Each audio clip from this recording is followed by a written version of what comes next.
Buenas tardes. A continuación les presentamos un podcast de la obra literaria El héroe discreto, del premio Nobel peruano Mario Vargas Llosa.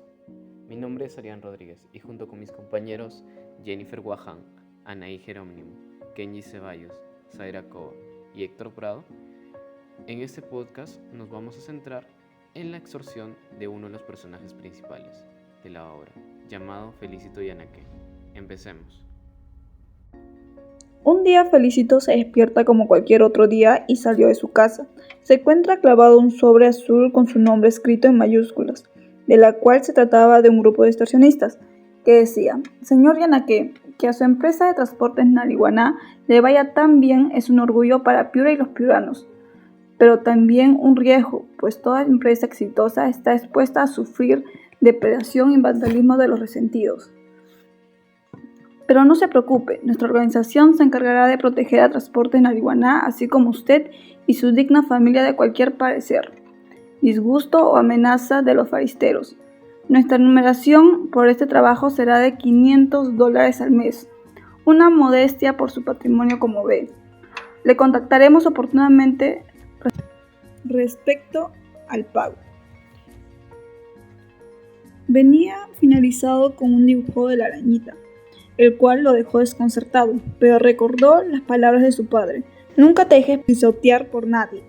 Durante el transcurso de su viaje a la empresa de transportes, tomó la decisión de ir a la comisaría.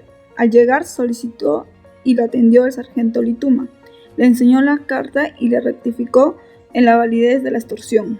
El sargento procede a tomar los datos de Felicito y le aseguró si recibía otra carta amenazadora, deberían volver a la comisaría. La segunda carta llega un viernes por la tarde cuando estaba de visita a su amante Mabel. Mandó encontrar la segunda carta con arena pegada al lado del nombre, y no solo anunciaba la molestia de la organización a saber de don Felicito había acudido a la comisaría y nuevamente le advirtieron del peligro por avisar a la policía. Felicito no se quedó callado e inmediatamente fue a la comisaría y le pidió hablar con el sargento. Lituma pidió una explicación a los policías que como sabían los delincuentes que fue a la policía a denunciar su caso. Eso lo respondieron que quizás lo conocían y sabía sobre la vida de don Felicito. Al siguiente día, sus hijos lo visitaron en la oficina. Trataba de advertirle del peligro y de convencerlo que contrate un guardaespaldas, o al menos que se consiga unas armas para poder defenderse.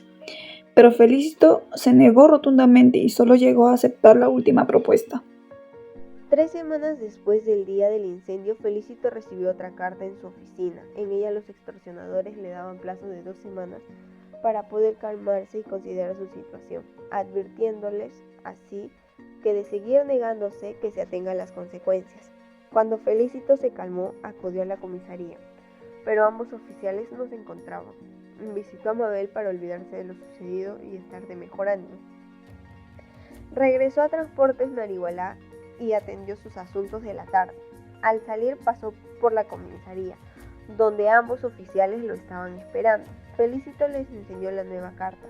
El capitán procede a explicarle que los delincuentes eran una de las 3 bandas de extorsionadores y que el sargento Lituma tenía una pequeña pista.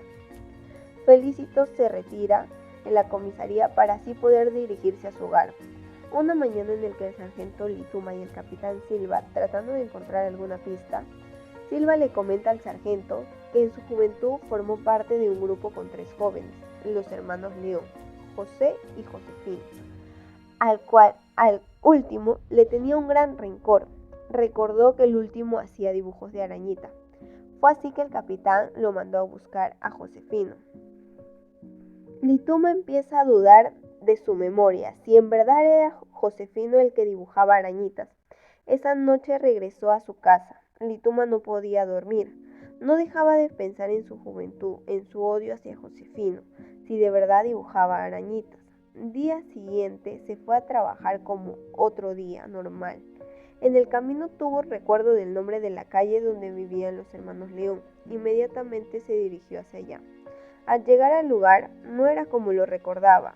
Él se acerca y le pregunta a una joven, y le informa que el señor del dueño del taller y fue a llamarlo. Apenas se reconocieron, se sentaron a conversar, para estar al corriente, mientras Lituma se dio cuenta de un detalle. Su primo José dibujaba rayitas sobre la mesa. Lituma fijó la vista para ver si eran arañitas. No podía creerlo. De repente le recordó que no era Josefino quien dibujaba arañitas, sino su primo. Quedaron en almorzar los próximos días junto al hermano restante. Lituma regresó a la comisaría, cuando de repente ve llegar a Felicito. Este no habló, se limitó a sacar un sobre y entregárselo al capitán Silva. Él tenía otra carta. En ella se anunciaba que en vista de su negatividad y terquedad, los delincuentes tenían en su poder a Mabel y que Felicito estaba que recordar sus condiciones. Ponga un anuncio en el tiempo e inmediatamente Mabel será liberada. Caso contrario, nunca más volverá a verla. Luego de este hecho transcurrieron 6 días. No había sido difícil convencerlos. Días antes, el capitán y el sargento Lituma les había costado varias horas hacerlo ceder. Al fin lo lograron convencer, casi a rastras de este hecho, publicar el anuncio en el periódico para que liberaran a Mabel, de que éste se negaba a pagar la extorsión. En esos días, mientras esperaban las respuestas, Lituma había recibido un mensaje de su primo, que invitaba a almorzar el sábado después de unos tragos. El mono preguntó qué pasaba con Felicito, si niega a pagar los cupos que pide. Ambos primos estaban enterados de la noticia. Lituma desconocía a los hijos de Felicito. Le preguntó el mono sobre su relación con los hijos de Felicito, y aunque el primo se veía un poco disgustado, el mono contó que había hecho negocios hace años y que por eso la desconocía. Al volver a Lituma le comunicó el capitán Silva qué tuvo con los primos. El capitán no le pareció sospechoso, pero tenía el presentimiento de que los hijos de Felicito tenían una pista. En ese momento recibió una llamada del señor Felicito. Anunciaba que Mabel había sido liberada. Oficiales aseguraron a Mabel que no se preocupara, puesto que le pondría protección 24 horas. Luego pasaron a retirarse. Al salir, el sargento Lituma le preguntó al capitán: ¿qué le parece, mi capitán? A lo que respondió Lituma: se jodieron. Lituma se sentía confuso. La confesión de esa chica era oro en polvo. No me digas que no te diste cuenta, Lituma. Y Lituma se negó y miró desconcertado. El capitán: no me digas que no te diste cuenta. A lo que dijo la viuda maldita: es verdad, no hizo nada más que contradecirse y contarnos un cuento.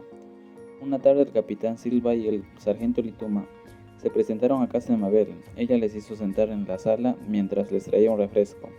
No le quitaremos mucho tiempo. Además, en el momento en que se cansen nos los pueden decir, y nos retiramos. Mabel empezó a dudar, y el sargento se preguntaba por qué exageraba la cortesía, hasta esos extremos que se traen entre manos.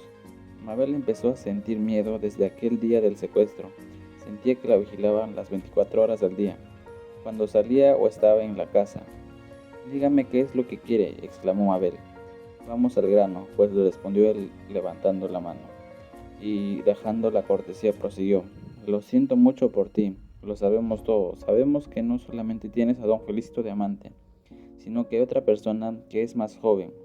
Pero que tengas más amantes no es lo que nos preocupa, sino están cometiendo una locura de asociarse con tu amante para convertirlo en un delito que dice: no diré nada.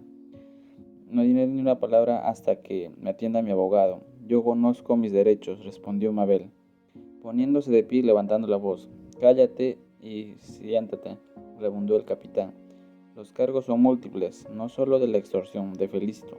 El sargento prosiguió a leer los demás cargos. Cuando terminó, el capitán le preguntó cuánto podría ser la pena si la señora es condenada. Lituma: entre 8 o 10 años de cárcel, respondió el sargento. Por ahora lo único que le conviene es escuchar. Sintiéndose abatida y derrapada, Mabel se asintió el nervio y sostuvo de ser vigilada. Mabel había pasado 5 días encerrada en su casa. Llamó a su amiga Zoila y le propuso salir al cine. Cuando se separaron, Mabel tomó un taxi hasta su casa. Cuando llegó, abrió la puerta y extendió la mano hacia el interruptor de la luz, sintiendo que una mano le tapaba la boca mientras se le susurraba en el oído: soy yo, no te asustes. ¿Qué haces aquí?, preguntó Mabel, molesta. lárgate que no sabes que la policía está vigilando. El intruso resultó ser Miguel, el hijo de Felicito. Te juro que no debió entrar. Tomé todas las precauciones. Vine a verte. Tengo deseo de ti, decía Miguel, mientras tironeaba de la ropa de Mabel. Mientras intentaba besarla, Mabel dejó de resistirse, mientras dejaba que la desnudara y tumbaba la cama. Ahora vete y no vuelvas hasta que todo esto haya acabado. Si tu padre se entera o la policía, terminaremos en la cárcel. Mientras Mabel pensaba cómo reaccionaría Felicito al enterarse, se arrepentía, pero era la insistencia de Miguel quien la siguió, buscó y enamoró, sin sospechar que era hijo de Felicito. Cuando se dio cuenta de esto, quiso cortar su relación, pero ya era tarde. Amenazó con contarle todo a su padre. Desde ese instante, entendió que terminaría mal. Colaboración eficaz con la justicia. Sea tú y tu ayuda que nos ayudarán a meter a prisión a los delincuentes y no quedarse libre de cárcel, y posiblemente hasta de ser enjuiciada, dijo Silva.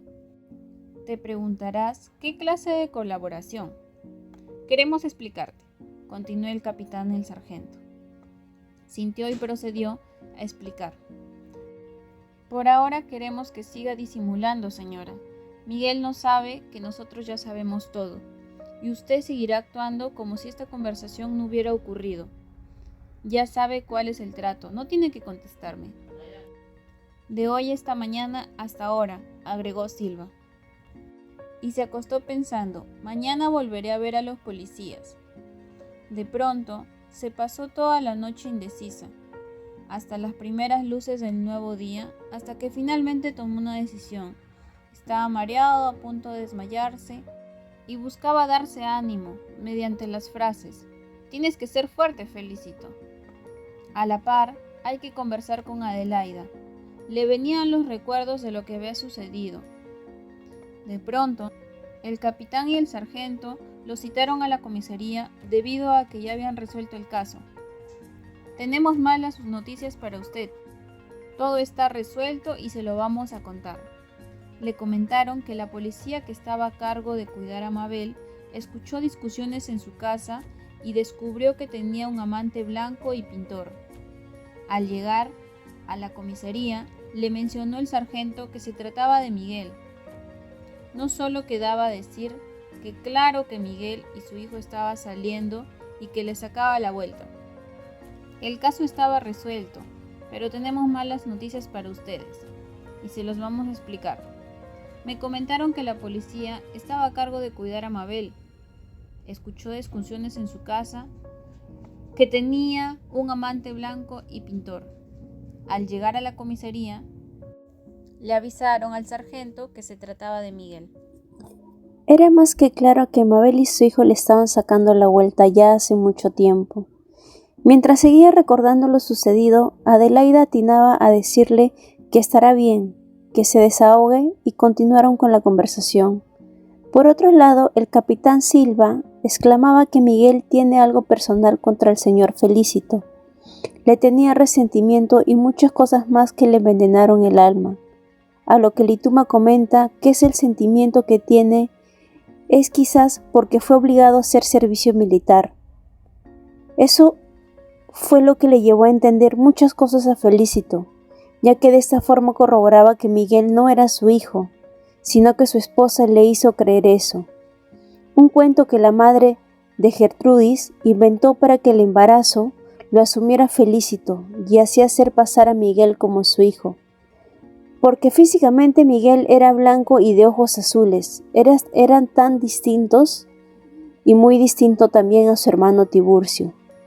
Finalmente, Mabel resultó involucrada en la extorsión y fue debido a la amenaza de Miguel y su venganza, amenazándola que haría público el romance entre los dos y quedarían al descubierto.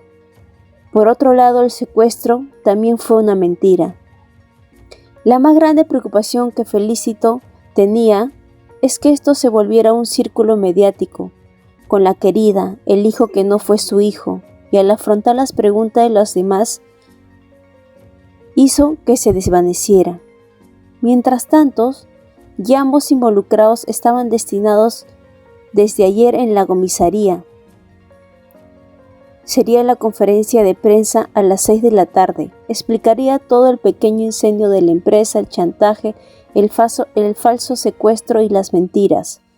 Por otro lado, las penas de Miguel no serían muy amplias, ya que esto no clasifica como grave, y en el caso de Mabel, como delatadora y por haber llegado a cooperar, podría salir libre. Al día siguiente, a las 9 de la mañana, Felicito conversó con su abogado sobre los documentos que Felicito presentaría ante Miguel para quitarle el apellido. Luego de eso se dirigió a la cárcel de varones en Río Seco. Le preguntaron a Felicito si estaba nervioso, lo cual él respondió que estaba muy seguro de lo que hacía. Llegando hacia la cárcel, le revisaron su ropa para verificar que no lleve armas. Se dirigió a ver a Miguel, ya hace unas cuantas semanas que no lo había visto, y se notaba una gran transformación. Miguel estaba más flaco y con barba. Lo miró a los ojos, a lo que Miguel bajó la mirada. El sargento Lituma se quedó pegado a la pared, tratando de ser invisible para ellos. Felicito y Miguel tuvieron una breve conversación sobre los documentos y que tenía que retirarle el apellido, y que retiraría todos los cargos con la condición de que se vaya de Piura para nunca más volver. Felicito solicitó al taxista que la llevara a su oficina, pero cambió de opinión. Se dirigía a Castilla, cerca del puente colgante, a casa de Mabel. Llegó a casa, ya que aún conservaba la llave, así que la esperó. Mabel llegó al rato. Al encontrarse, lo observó. La cara de miedo y exclamación que hizo Mabel, pero lo único que quería Felicito era conversar un poco y arreglar las cosas. Ella estaba asustada, soltó lágrimas y se cubría la cara. Felicito no le creía, no sabía si era sincera, pensaba que era puro teatro antes de irse. Mabel solo atina a decir finalmente si podían seguir siendo amigos, a lo que Felicito respondió que eso jamás volvería a pasar, y pasó a retirarse. Llegó a casa y le comentó a su esposa todo lo sucedido. Ella sintió con la mirada y muy tranquilamente le mencionó si deseaba un mate. Y así poco a poco los ómnibus y colectivos estaban listos para diferentes provincias. Todos se iban recuperando, los clientes más tranquilos luego del evento de la arañita. Claro, se llegó a pensar que existió algún tipo de crimen, pero finalmente la gente volvió a confiar y todo regresó a la normalidad.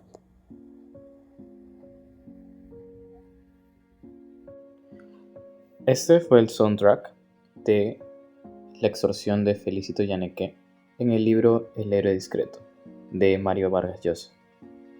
Agradecemos por su atención y nos vemos hasta la próxima. Gracias.